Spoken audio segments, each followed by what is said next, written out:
So hi guys, അപ്പോൾ എല്ലാവർക്കും എൻ്റെ പുതിയ വീഡിയോ സാധനം ഗൈസ്. പിന്നെ അവിടെ കാണിക്കുക ഒരു പ്രൊമോഷൻ വീഡിയോ ഒന്നുമല്ല, ഞാനും അൺഎക്സ്പ്ലെയിനും കൂടെ തുടങ്ങിയ ഒരു ചെറിയൊരു ഇൻസ്റ്റാഗ്രാം വെബ്സൈറ്റാണ് ഗൈസ്. വെബ്സൈറ്റ് അല്ല, ഇൻസ്റ്റാഗ്രാം സൈറ്റാണ്, ഇൻസ്റ്റാഗ്രാം ഓൺലൈൻ സ്റ്റോറാണ് ഗൈസ്. അപ്പോൾ ഇവിടെ നിങ്ങൾക്ക് വേണ്ട ഡ്രസ്സ്, ഉടുപ്പ്, പാൻറ്റ്, ഷൂസ്, ക്രോക്സ്, എല്ലാ ഹാൻഡ് മെയ്ഡ് പ്രോഡക്ട്സും ആക്സസറീസും നിങ്ങൾക്ക് ഇവിടുന്ന് 10 പ്രൈസ് കുറവിന് കിട്ടും. നിങ്ങൾക്ക് അഫോർഡബിൾ ആയിട്ടുള്ള പ്രൈസ് കിട്ടും.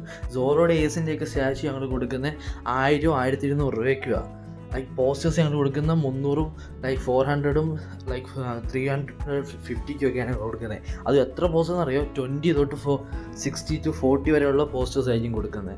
അങ്ങനെ പിന്നെ നമ്മുടെ മെസ്താങ് എഡീഷൻ്റെ ഹെഡ്സെറ്റ്, അങ്ങനെ വാച്ചസ്, അങ്ങനെ പലതും കൊടുക്കുന്നുണ്ട്. അപ്പോൾ നിങ്ങൾ എന്തെങ്കിലും ഇതുപോലെ മേടിക്കുന്നുണ്ടെങ്കിൽ അത് പ്ലീസ് ഞങ്ങളോടൊന്ന് പറയുകയാണെങ്കിൽ അഫോർഡബിൾ പ്രൈസ് ഞങ്ങൾ നിങ്ങൾക്ക് റെഡിയാക്കി നിങ്ങൾക്ക് എല്ലാവർക്കും കൊടുക്കുന്നതായിരിക്കും. അപ്പോൾ എല്ലാവരും ഞങ്ങളെ സപ്പോർട്ട് ചെയ്യണമെന്ന് പറഞ്ഞുകൊണ്ട് നമുക്കിങ്ങനെ ഈ ഒരു വീഡിയോയ്ക്ക് കിടക്കാം. എപ്പിസോഡിൻ്റെ തുടക്കത്തിൽ നമ്മുടെ വിസാർഡ് കിങ്ങിനെ കണ്ട് ഞെട്ടിയിരിക്കുന്ന നമ്മുടെ ക്യാപ്റ്റൻ വില്യത്തിനെയും പിന്നെ നമ്മുടെ യാമിയായിരിക്കും കാണിക്കുന്നത്. യാമി ചെന്നിട്ടാണ് തോളെ പൊക്കിട്ട് പറയും, എന്ത് തെണ്ടിത്തരവാടാ നീ കാണിക്കുന്നേ, നീ ചത്തൊന്നല്ലടാ പറഞ്ഞേ, നീ ഫുൾ രാജ്യത്തിന് തന്നെ ചുമതല എൻ്റെ തലയല്ലടാ തന്നേ, അടുത്ത വിസാർഡ് കിങ് ഞാനാന്ന് പറയാം ഞാനിരുന്നേ, ഇനിയൊന്നും പറയേണ്ട കാര്യമില്ല, നിനക്ക് ചത്തേ പറ്റൂ, ഈ രാജ്യം ഫുള്ള് നീ എന്നെ ഏൽപ്പിച്ചതാ, ഇനി നീ പറയണ്ടല്ല, പോയി ചാടാ എന്ന് പറയും. ആയിട്ട് നമ്മുടെ വിസാർഡ് കിങ് പറയും, അത് പിന്നെ ഞാനും വിചാരിച്ച് ഞാൻ മരിച്ചായിരുന്നെന്ന്, പക്ഷെ നമ്മുടെ ആദ്യത്തെ വിസാർഡ് കിങ് ഉണ്ടല്ലോ, പുള്ളിക്കാരൻ ഉണ്ടാക്കി വെച്ച ആ ഐറ്റം ഞാൻ കുറച്ച് നാൾ മുമ്പ് കണ്ടുപിടിച്ചായിരുന്നു. അതിനകത്തേക്ക് തന്നെ എൻ്റെ മാജിക് എപ്പോഴും സ്റ്റോർ ചെയ്ത് വെക്കുമായിരുന്നു. അങ്ങനെ ഞാൻ മരിക്കാൻ വേണ്ടി പോയ ആ സമയത്ത് ഞാൻ പെട്ടെന്ന് ആ ഒരു മാജിക്ക് പെട്ടെന്ന് അൺലോക്ക് ചെയ്തു.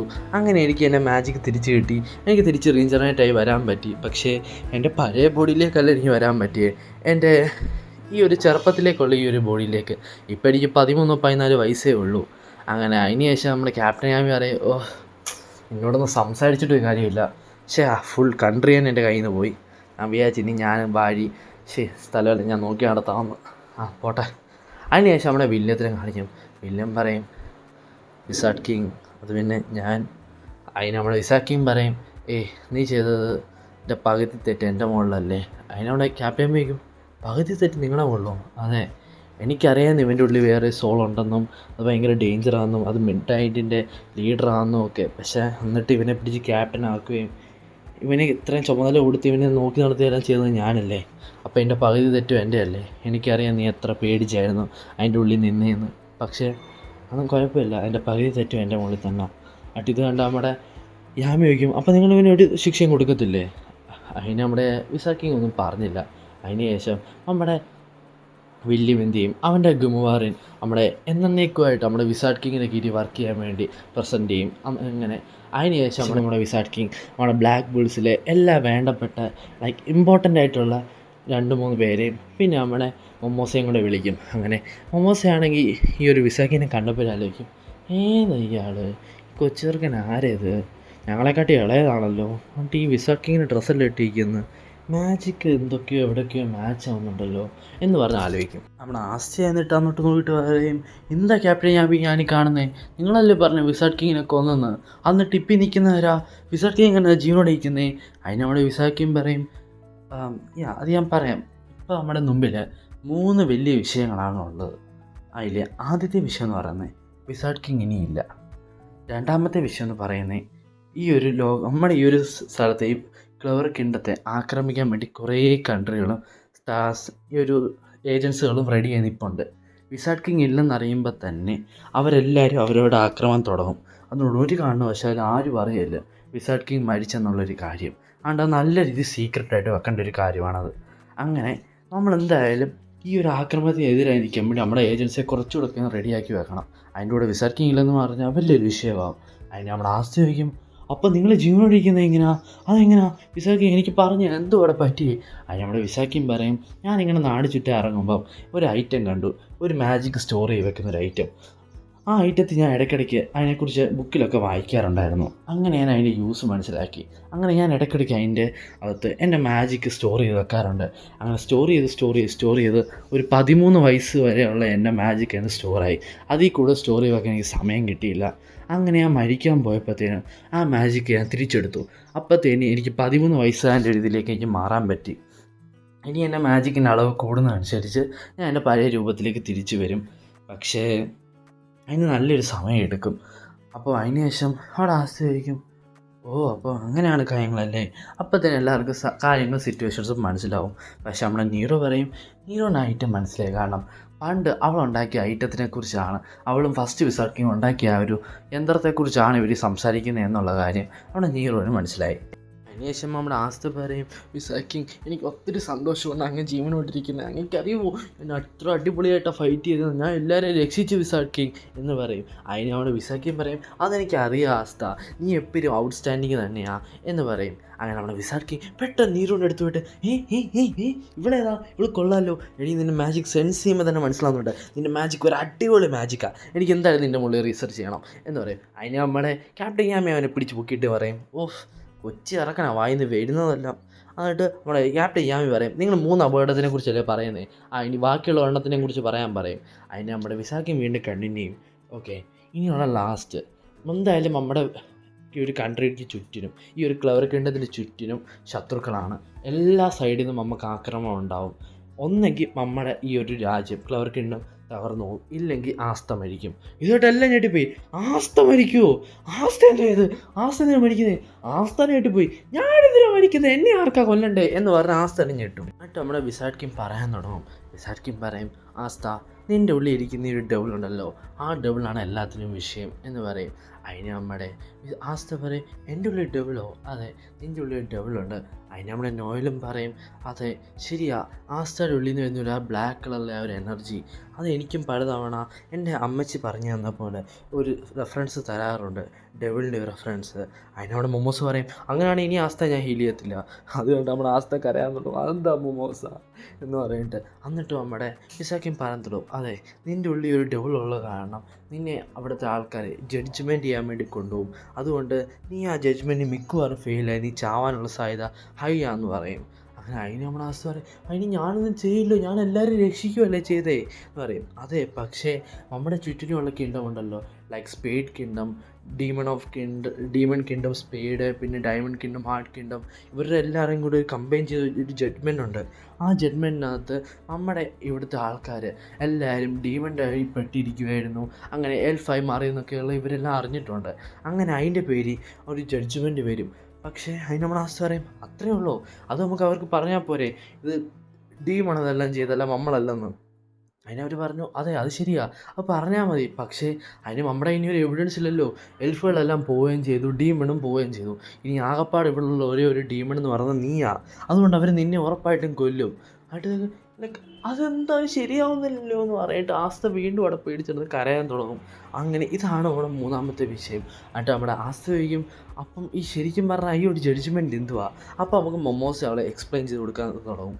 അതിനുശേഷം നമ്മുടെ മൊമോസ് പറയാൻ തുടങ്ങും ഈ ഒരു ജഡ്ജ്മെൻ്റ് എന്ന് പറയുന്ന നമ്മുടെ കൺട്രിയിലെ 3 വലിയ റോയൽ ഫാമിലീസ് ചേർന്ന് ഉണ്ടാക്കുന്നതാണ്. അതിലെ ഏറ്റവും വലിയ റോയൽ ഫാമിലി നമ്മുടെ കിങ്ങിൻ്റെ ഫാമിലിയിലെ കിര ഫാമിലിയിലെ ആൾക്കാരാണ് ഇതിനകത്ത് ഏറ്റവും ഇമ്പോർട്ടൻ്റ് ആയിട്ടുള്ള ആൾക്കാർ എന്ന് പറയും. അങ്ങനെ അതിന് ശേഷം നമ്മളെ കാണിക്കുന്നത് കിങ്ങിനെയും പിന്നെ ആ ഒരു ലോ റാങ്കിങ് മേജ് ഉണ്ടല്ലോ, അവൻ്റെ പേര് എനിക്കറിയത്തില്ല, അവനും കൂടെ. അങ്ങനെ അവനാണെങ്കിൽ മോളിൽ നിന്ന് പറന്നു വന്ന് നമ്മുടെ കിങ്ങിൻ്റെ തലയിലേക്ക് വന്ന് വീണ. അങ്ങനെ കിങ്ങിൻ്റെ ബോധം പോയി. എണ്ണിച്ച് നോക്കുമ്പോഴോ ഇവൻ നമ്മുടെ കിങ്ങിൻ്റെ അടുത്തുണ്ടായിരുന്നു. ഇതാണ്ട് നമ്മുടെ കിങ് പറയും നീ എൻ്റെ ജീവൻ രക്ഷിച്ചു, നീ എൻ്റെ ഹീറോയാ എന്ന് പറയും. നിൻ്റെ ലീഡർ ഉണ്ടല്ലോ ക്യാപ്റ്റൻ ജാക്ക്, അവൻ വെറും വേസ്റ്റാ, അവനാണെങ്കിൽ എന്നെ ഒന്ന് പ്രൊട്ടക്റ്റ് ചെയ്യുന്ന പോട്ടെ, അവൻ എന്നെ വെട്ടാൻ വരുമായിരുന്നു എന്ന് പറയും. അങ്ങനെ അതിന് ശേഷം അവൻ പറയും അതെ ഞാൻ നിങ്ങളുടെ രക്ഷകൻ, നിങ്ങൾ ഒന്നും പേടിക്കേണ്ട, നിങ്ങളെ ഞാൻ രക്ഷിക്കുമെന്ന്. അങ്ങനെ അതിന് ശേഷം വേറെ 2-3 ആൾക്കാരുമായിട്ട് പറയും അവർ ലോ റാങ്കിങ് മേജസാ, പെട്ടെന്ന് അവരെ അവിടെ നിന്ന് ആക്രമിച്ച് കൊല്ലാൻ പറയും. അതിന് നമ്മുടെ കിങ് എന്ത് ചെയ്യും, ഈ ഒരു നമ്മുടെ മേജിനെ പുറകെ വന്നിരിക്കാനായിട്ട് പറയും എന്നെ രക്ഷിക്കടാ, നീ വലിയ മേജൊക്കെ അല്ലേ എന്ന്. അതിനവൻ പറയും അയ്യോ അല്ല, അത് പിന്നെ എനിക്കിപ്പോൾ രക്ഷിക്കാൻ പറ്റത്തില്ല, എൻ്റെ മാജിക് പവറെല്ലാം തീർന്നിരിക്കും, അത് വന്നാലിരിക്കുന്നത് ചെയ്യാൻ പറ്റും. അവൻ ഉരപ്പാൻ തുടങ്ങും. വേറെ ഈ തവണ എന്തായാലും ഞാൻ മരിച്ചു എന്ന് പറയും. അങ്ങനെ അപ്പത്തേന് പെട്ടെന്ന് ഇവർ ആക്രമിക്കുമ്പോൾ ഇവരുടെ മാജിക്കിൻ്റെ സൈസ് കുറയാൻ തുടങ്ങി. പുറയിൽ ഡാമിനിറ്റോ എന്ന് പറയുന്ന ഒരു കീറ ഫാമിലി മെമ്പർ എന്നിട്ട് രക്ഷിക്കാൻ വരും. എന്നിട്ട് പറയും ഞങ്ങളുടെ മാജിക് എന്താ പറ്റി? അതിന് കീറ പറയും നിങ്ങളുടെ മാജിക് ചെറുതാവുക, കാരണം നിങ്ങൾ കുറ്റക്കാരാ, നിങ്ങൾ ഒറ്റയ്ക്ക് കണ്ട 2 പേരെ, അവരുടെ മാജിക് പോലും ഇല്ലാത്ത 2 പേരെ പെട്ടെന്ന് നിങ്ങൾ ആക്രമിച്ച് കൊല്ലാൻ നോക്കിയില്ലേ, ആണ് നിങ്ങളെപ്പോലുള്ളവരെ കുറ്റം, നിങ്ങളെപ്പോലുള്ള കുറ്റം വിധിക്കുന്നതാണ് ഞങ്ങളുടെ ജോലി എന്ന് പറഞ്ഞിട്ട് അവരെ ആക്രമിക്കും. എന്നിട്ട് പറയും രാജാവേ നിങ്ങൾ ഓക്കെ അല്ലേ എന്ന് പറയും. അതിനാൻ പറയും ഞാൻ ഓക്കെ ആടാ മോനെ എന്ന് പറയും. അങ്ങനെ കുറച്ച് ദിവസങ്ങൾ കഴിഞ്ഞു പോയി. അവിടെ ആണെങ്കിൽ എല്ലാ മേജേഴ്സും കൂടെ ചേർന്ന് ആ ഒരു സിറ്റി റീബിൽഡ് ചെയ്തുകൊണ്ടിരിക്കുകയായിരിക്കും. നമ്മുടെ ബ്ലാക്ക് ബുൾസിലെ ആൾക്കാരാണെങ്കിൽ എല്ലാവർക്കും ഫുഡ് കൊടുത്തുകൊണ്ടിരിക്കുകയായിരിക്കും. ഫുഡ് എല്ലാവർക്കും അവർക്ക് ഷെയർ ചെയ്യുമായിരിക്കും. അങ്ങനെ അതിന് ശേഷം നമ്മുടെ ഈ ഒരു ജഡ്ജ്മെൻറ്റിൻ്റെ ഈ ഒരു പാർലമെൻറ്റിൻ്റെ ഒരു മാജിക്കൽ ലൈറ്റ് കൊണ്ട് നമ്മൾ ആസ്ഥ എടുത്തുകൊണ്ട് ആസ്ഥ ഞാൻ നിൻ്റെ ഒരു ബിഗ് ഫാൻ ആസ്ഥ, എൻ്റെ കർത്താവേ ബ്ലാക്ക് ബുള്ളിലെ ആസ്ഥയല്ലേ കാണുന്നേ, നീയല്ലേ ഇവിടുത്തെ മാൻ ഓഫ് ദി മാച്ച്, നീയാണല്ലോ ആ ഡബിളിനെ കൊന്നൊക്കെയാണൊക്കെ ആയിട്ട് എനിക്കൊന്ന് പറഞ്ഞു തരാമോ നീ ഇതൊക്കെ എങ്ങനെയാണ് ചെയ്തതെന്ന്, എൻ്റെ കർത്താവേ ഞാൻ ഈ ആസ്ഥയാണ് കാണുന്നത്. എന്നങ്ങനെ ആസ്ഥ ഒന്ന് ഞെട്ടി നിൽക്കും. അതെ ഞാൻ പറഞ്ഞുതരാം, പ്ലീസ് എനിക്കൊന്നും പറഞ്ഞുതരാമോ, ഞാൻ വേണമെങ്കിൽ നിനക്ക് വേണ്ടി ആ ജഡ്ജ്മെൻറ്റ് വാദിക്കാം എന്ന് പറഞ്ഞു. ഓക്കെ ഞങ്ങൾ പറഞ്ഞുതരാം. അപ്പോൾ നീറുവിനെ കാണും. നീറു അല്ലേ ഇത്, എൻ്റെ പൊന്നെ എനിക്ക് നിന്നെയും വേണം, പ്ലീസ് നീ എൻ്റെ കൂടെ നിന്ന് വരാൻ. എനിക്ക് നിന്നെ വലിയൊരു നീ കേട്ടു, നിൻ്റെ മാജിക്കിനെ കുറിച്ചൊക്കെ നീ അടിപൊളി കേട്ടോ. എൻ്റെ ക്യാപ്റ്റൻ ഞാൻ ചോദിക്കുന്നേ നിങ്ങൾ എന്ത് ചെയ്യുന്നത് എൻ്റെ ആൾക്കാരെ വെച്ച് പറയും, ഒന്നുമില്ല ഞങ്ങളോട് ജസ്റ്റ് ജഡ്ജ്മെൻറ്റിൻ്റെ കുറച്ച് കാര്യങ്ങൾ നിങ്ങൾക്ക് പറഞ്ഞു കൊടുക്കാൻ പോകുന്നതേ ഉള്ളൂ, അല്ല ഒന്നുമില്ല എന്ന് പറയും. അങ്ങനെ നമ്മൾ ആസ്ഥയും ഇവരെയും വിളിച്ചുകൊണ്ട് ആ ഒരു കോർട്ടിൻ്റെ അടുത്തേക്ക് കൊണ്ടുപോകും. അതൊരു പഴയ തരം ഒരു കെട്ടിടമായിരുന്നു. അവിടെയാണെങ്കിൽ ആസ്ഥ ചെന്നപ്പോൾ ആസ്ഥയ്ക്ക് ഒരു വിയേർഡ് ഫീലിംഗ് അടിച്ചു. ന്യൂറോ വയ്ക്കും. എന്നിട്ട് ന്യൂറോ പറയും, ആസ്ഥ ഒരു കാരണവശാലും നിൻ്റെ യൂണിയൻ മൂഡല്ല, ലൈക്ക് ആ ഒരു മൂഡുണ്ടല്ലോ, യൂണിയൻ മൂഡിന് തന്നെ 50% യൂണിയൻ മൂഡ് തന്നെ പറഞ്ഞു, യൂണിയൻ മൂഡിനെ കുറിച്ച് പറയില്ല എന്ന് പറയും. ഇത് ആസ്ഥ കേട്ടിട്ട് ഓക്കെ എന്ന് പറയും. അതിന് ഒരേ നേരം മേജ് ചെറുതായിട്ടൊരു ചിരിയിരിക്കും. ഇവരകത്തേക്ക് കയറിയ പാട് ഇവരെ കയ്യിലൊരു തരം ചെങ്ങല പോലെ ഒരു ഹാൻഡ് കഫ് ചെയ്ത് വെച്ചേക്ക് കഴിയും. അതുകൊണ്ട് ആസ്ഥ പറയും, ഞങ്ങളൊന്നും ചെയ്തില്ല, അതിന് മുമ്പേ ഞങ്ങൾ ഹാൻഡ് കഫ് ചെയ്തോ എന്ന് പറയും. എന്നിട്ട് ആ കീര അങ്ങോട്ടേക്ക് വരാൻ തുടങ്ങും. കീര ഫാമിലിയിലെ ഏറ്റവും വലിയ ആൾ ഡൊമിനിറ്റ എന്ന് പറയുന്ന വരാൻ തുടങ്ങും. വന്നിട്ട് നമ്മുടെ ആസ്ഥയായിട്ട് സംസാരിക്കണം. നീ അല്ലേ ഇതിനെല്ലാം പിന്നെ കാണണം, ആ ഡെവിൾസിനെ എല്ലാ മാജിക് മാച്ചും ഡെവിൾസ് ആക്കി നീ അല്ലേ എന്ന് പറയും. ഇല്ല ഞങ്ങളല്ല, അത് വേറൊരു ഡെവിളായിരുന്നു, അല്ല ഞങ്ങളതിലൊന്നും ചെയ്തിട്ടില്ല എന്ന് പറയും. ഏത് ഡെവിള്? കഴിഞ്ഞ ദിവസം ഞാൻ തോൽപ്പിച്ച ഡെവിള്. അപ്പോൾ പറയും, നിൻ്റെ തെളിവെന്താടാ ഉള്ളത് നീ തോൽപ്പിച്ചെന്ന്? അല്ല നിൻ്റെ വെറും ഒരു കഥയല്ലേ, നിൻ്റെ ഉള്ളിലേ ഉള്ളു ഇവിടെ ഡെവിൾ, വേറെ ആരുടെ ഉള്ളിൽ ഇവിടെ ഡെവിളില്ല. ഈ ഒരു മാജിക്കിൻ്റെ അതിൽ ഡെവിളില്ല. അത് കള്ള കേട്ടോ, ഇവൻ്റെ ഉള്ളിൽ മാത്രമല്ല വേറെ ആളുടെ ഉള്ളിലും ഉണ്ട്. പക്ഷെ ഇപ്പോൾ ഇവൻ്റെ ഉള്ളിൽ മാത്രമുള്ള ഡെവിൾ, വേറെ ആരുടെ ഉള്ളിലും ഇല്ല. അപ്പോൾ നീ അല്ലേ കള്ളം പറഞ്ഞത്, നീ അല്ലേ മാജിക്സിനെ എല്ലാം കൺട്രോൾ ചെയ്തേ എന്ന് ഒരവസ്ഥ പറയാം. അല്ല ഞാനല്ല എന്നെ കൺട്രോൾ ചെയ്തേ. അതിന് കിര അടുത്തേക്ക് പോയിട്ട് പറയും, നീ സത്യം പറഞ്ഞോ, നീ അല്ലേ ആ മേജസിനെ കൺട്രോൾ ചെയ്തേ? ഇല്ലെങ്കിൽ ആ മേജസിനെല്ലാം ഞാൻ കൊന്നു കളയും എന്ന് പറയും. ഇത് കണ്ട് നമ്മുടെ ന്യൂറോയ്ക്ക് മനസ്സിലായി, ഓക്കെ ഇവൻ ജഡ്ജ്മെൻ്റ് അല്ല ചെയ്യുന്നത്, ആസ്ഥയെ കൊണ്ട് കുറ്റസമ്മതം നടത്താനാണ് നോക്കുന്നത്. ഇത് കണ്ട ബാക്കിയുള്ള അവിടെ നിന്ന് ആൾക്കാർ പറയും, ഇവനാണോ ഒരു ഡെവിളിനെ കൺട്രോൾ ചെയ്യുന്നത്? ഇവൻ്റെ ഉള്ളിൽ മാജിക് പോലും ഇല്ലല്ലോ, ഇവൻ എങ്ങനെ ഒരു ഡെവിളിനെ കൺട്രോൾ ചെയ്യും?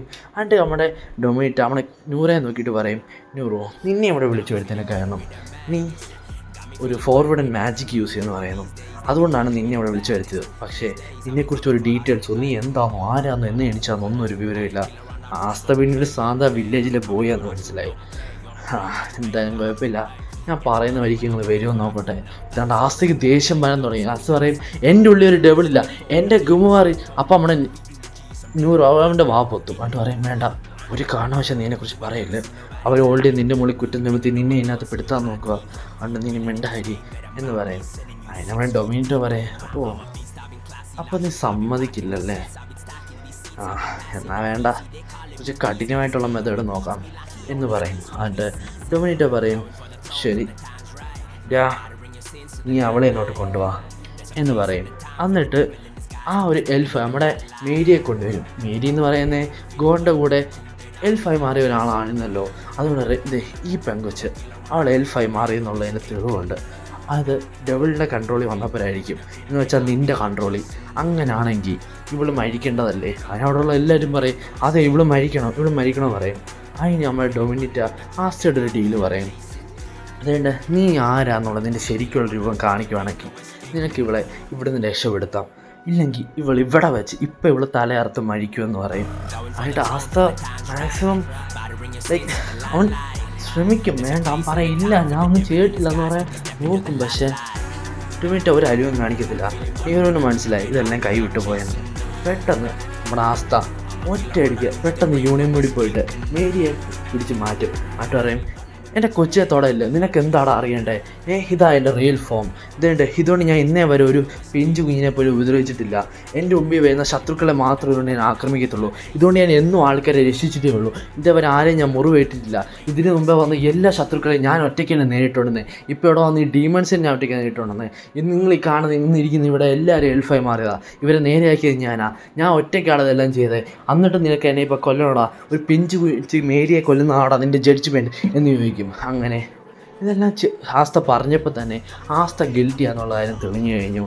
ടൊമാറ്റോ പറയും, ഇതുണ്ട്, നീ ഗിൽറ്റിയാടാ, ഇനി നീ എത്ര സംസാരിച്ചിട്ട് ഒരു കാര്യമില്ല എന്ന് പറയും. അവൻ്റെ യൂണിമോഡ് കണ്ടപ്പോൾ തന്നെ അവിടുത്തെ ആൾക്കാർ പറയും, എൻ്റെ കർത്താവേ, അവൻ്റെ ഉള്ളിൽ നിന്ന് ആ ഡെവിളിൻ്റെ പ്രസൻസ് വരുന്നതാണ്ടോ, എനിക്ക് വയ്യ എന്ന് പറഞ്ഞിട്ട് പലവരൊക്കെ ഓരോ നാസ്തയെ പറയാൻ തുടങ്ങും. ഇത് കണ്ട 100 മനസ്സിലായി, ഓക്കെ സിന്താബ, നീ എന്നായാലും തൂക്കിക്കൊല്ലും എന്ന് പറയും.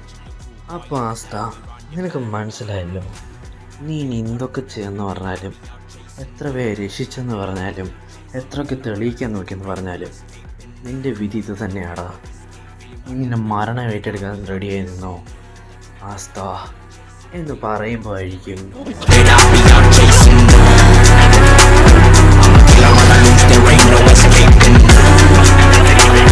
Feeling bottom with the crew that I be out chasing.